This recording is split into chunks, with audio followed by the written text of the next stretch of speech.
Hello students, this is Gangesh.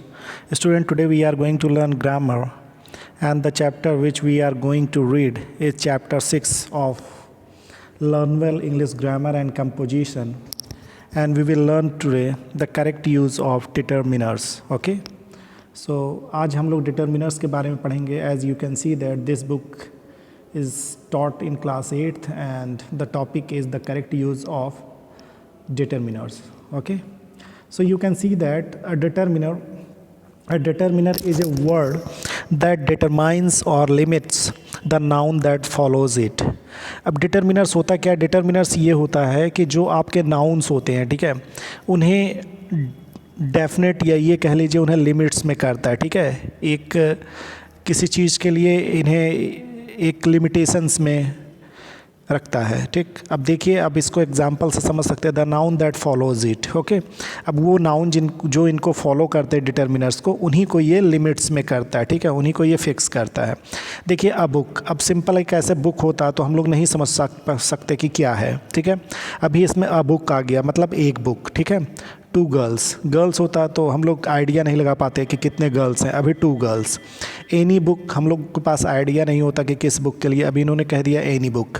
N ink pot, एक ink pot, a little rest and the Ramayana, कौन सी चीज़ें के लिए? रामायणा के लिए. सेवरल प्रॉब्लम्स, कितने problems?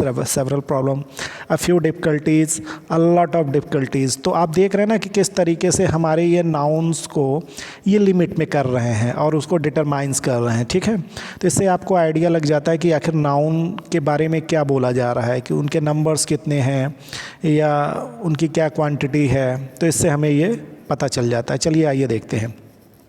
Determiner can be divided into 4 group. Determiners को कितने ग्रुप्स में डिवाइडेड किया जा सकता है? 5 ग्रुप्स में. ठीक है, पॉजेसिव में देखिए कौन से डिटर्मिनर्स होते हैं? My, our, your, his, her, its, their, etcetera. Demonstrative में this, that, these, those, such, some, any, the other and certain, etcetera. तो you can see that these determiners are called demonstrative determiners, and then we are going towards quantifier. Okay, much, little, no, some, any, enough, sufficient, all, whole, okay, half, etc. तो you can see that कि ये हमारे quantifiers है. ठीक है, ये amount आपको quantity के बारे में बता रहे हैं.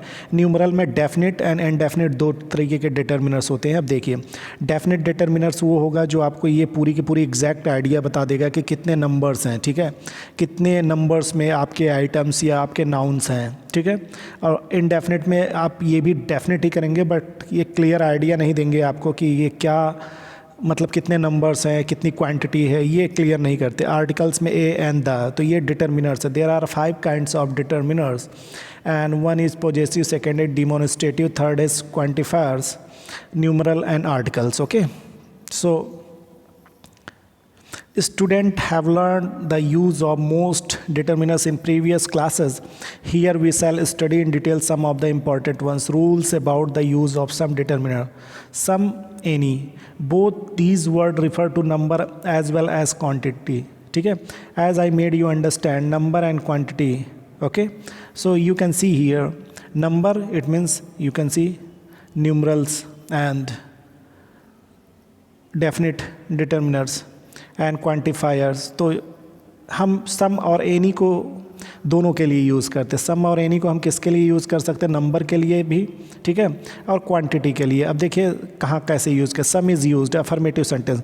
There are some children. Affirmative sentence it means जो नेगेटिव नहीं होते हैं, अफर्मेटिव होते हैं. ठीक है, जो जनरली जिसका आंसर एक तरीके से यस में होता है, उसके लिए हम सम यूज़ करते हैं. There are some children outside, बाहर कुछ बच्चे हैं. ठीक है, तो इसमें सम चिल्ड्रन लगा दिया तो इसका अफर्मेटिव है. Some people are always after money. तो कुछ लोग किस तरीके से पैसे के पीछे होते हैं, वो दौड़ते हैं, इसके बारे में सम लगा दिया है. तो ये भी एक अफर्मेटिव ही है. ठीक है, तो इसके लिए हम सम यूज़ कर रहे हैं. ठीक है, question when the speaker expects an affirmative answer. अब कुछ ऐसे क्वेश्चंस भी होते हैं कि जहाँ पे हम मतलब एक्सपेक्ट करते हैं एक अफर्मेटिव आंसर के लिए, वहाँ भी हम सम का यूज़ कर सकते हैं. देखिए कैसे. Didn't he give you some money, तो यहाँ पे सम मनी हो गया है. ठीक है, अब यहाँ पे आप ये देख लीजिए कि सम मनी के लिए भी डिड का यूज़ किया गया है. तो अब इसका मीनिंग क्या होगी? He gave me some money. ठीक है, yes he gave me some money. अब किसी से आपने क्वेश्चन पूछा क्या उसने आपको पैसे दिए, तो आप कह सकते हैं इसका मतलब ये है कि जिस स्टाइल में ये क्वेश्चन पूछा जा रहा है उसका मतलब ये है कि हाँ उसने मुझे पैसे दिए हैं, ठीक है। Aren't there some stamp in the drawer, yes there are. It means अगर किसी को कुछ चीज़ें नहीं मिल रही हैं तो आप उससे ये कहेंगे कि वहाँ पे आपके स्टाम्प्स ड्रावर में हैं, तो उसको इस तरीके से भी पूछा जा सकता है। और अगर आप आरंट से ये मत फील कीजिएगा, डिडंट से ये मत फील कीजिएगा कि ये निगेटिव आंसर्स की तरह फील हो रहा है। इसको ये समझ लीजिएगा कि ये एक अफर्मेटिव आंसर की तरह है, तो इसमें इसका मीनिंग ये होगा नीचे देयर आर, ठीक है। तो इसके लिए भी हम सम के ऐसे क्वेश्चंस में यूज़ कर सकते हैं, ठीक। अब देखिए एनी का यूज़ क्या हुआ, देखिए negative sentence, generally negative sentence में हम ऐसे चीज़ें पूछते हैं एनी के साथ।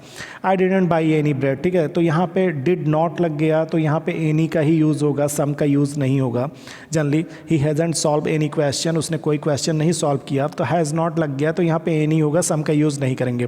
Question when the speaker aspects A negative answer, have you. अब कभी नेगेटिव आंसर अगर आपके पास, देखिए वहाँ पे नेगेटिव वर्ड के साथ आप एक अफर्मेटिव आंसर आपके पास था, लेकिन यहाँ पे क्या है कि आप नेगेटिव आंसर भी एक्सपेक्ट कर रहे हैं।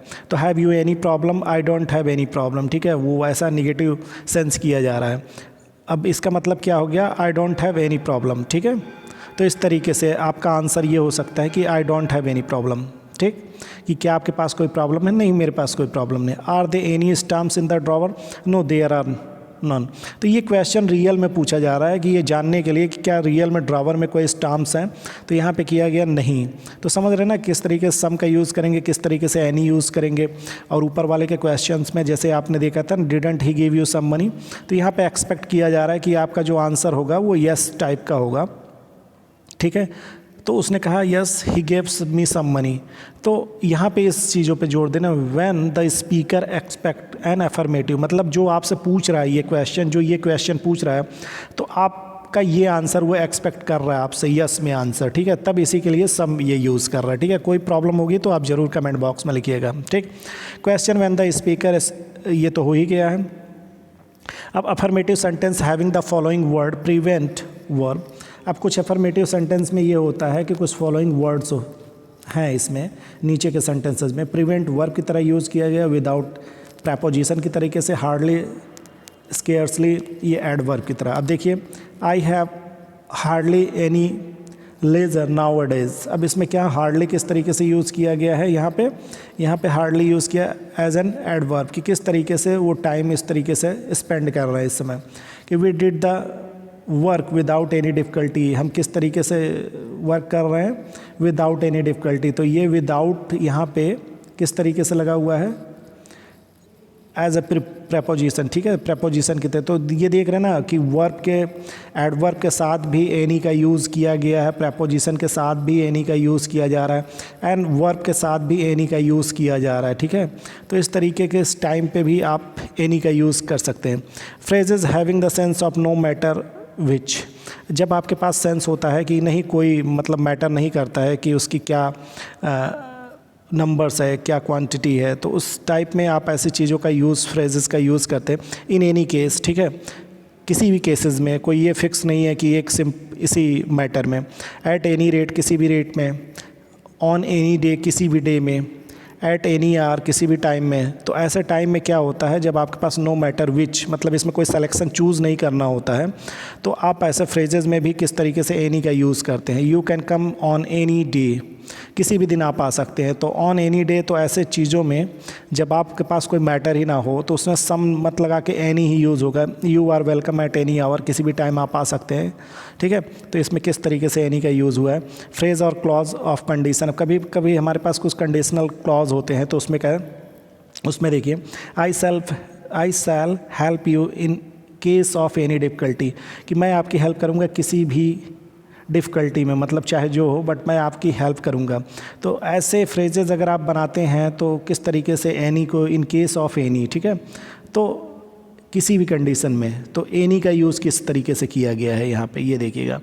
And I shall help you if you have any problem, तो यहाँ भी अब इफ़ यू हैव एनी, तो ये हमारा क्या हो जा रहा है, एक तरीके से क्लॉज की तरीके से हो रहा है, ठीक है। And in case of any, तो इन केस ऑफ एनी में गए तो ये फ्रेजेस की तरीके से हो रहे हैं। तो ये जो फ्रेजेस की तरीके से हो रहे हैं, इस ऐसे फ्रेजेस में हम एनी का यूज़ करते हैं, तो इसे ध्यान रखिएगा, ठीक है।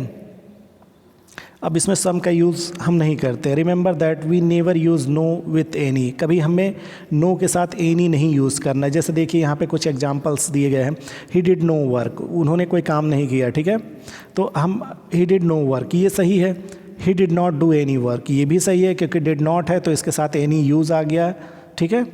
अब यहाँ पे देख, he did no any work, अगर दोनों लगा देंगे तो दोनों का नहीं होगा, तो ये क्वेश्चन गलत हो जाएगा। तो इसका मतलब ये है कि नो एंड एनी का एक साथ यूज़ नहीं करना है।